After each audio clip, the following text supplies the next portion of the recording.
Hello again, my friends. A recent article from Official PlayStation magazine reveals a wealth of tantalizing new Destiny info, including gameplay details, vehicular combat, and a terrifying new alien threat. Now, many people have asked me about how exactly the Warlock class will be able to wield magic. Well, Bungie, without revealing specific details, had this to say. It feels like punching someone in the face with a piece of the sun. Awesome! But perhaps the most exciting part of the article is when Bungie describes how a typical mission to Mars plays out. I'll read this part in full because it reveals some really interesting details.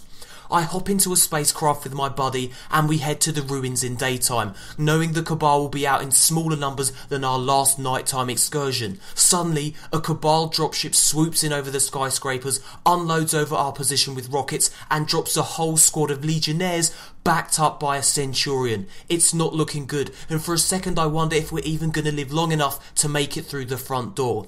But then she shows up out of nowhere, carving sand on a stolen pike, strafing Cabal with her dual shot cannons. The party of three proceed to righteously obliterate the Cabal, grab a rare alien artifact along with some guns, and go their separate ways. Pretty damn awesome, right? Now, there are some details here that I'd like to explore. First of all, it appears that missions will play out differently depending on whatever time of day you decide to take them on. In this particular instance, it seems as though there are fewer Cabal to contend with outside the Dust Palace during daytime. Notice also that the Cabal, like the Fallen, have different classes. Legionnaires, the guys that you see here, and Centurions, who appear to be the leaders of the pack. The sudden arrival of a Cabal dropship and the heroic appearance of a pike-riding Guardian is an excellent demonstration of the kind of emergent gameplay we can expect from Destiny, where no two raids will be the same. The Dust Palace is one of Destiny's many public locations where you'll cross paths with other Guardians, and the pike's dual-shot cannons confirm vehicular combat.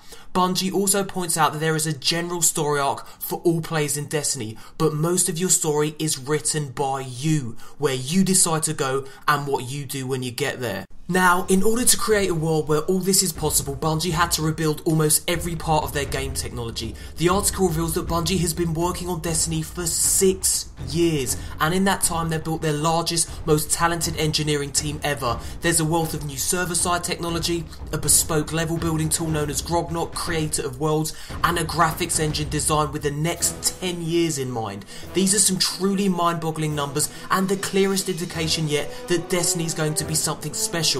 Quite possibly groundbreaking. Bungie's senior graphics architect reveals just how ambitious Destiny is on a technical level. He explains, over the last 4 years we have built a truly state-of-the-art engine. It's by design multi-platform, scales very well to the current generation and the future generation of hardware.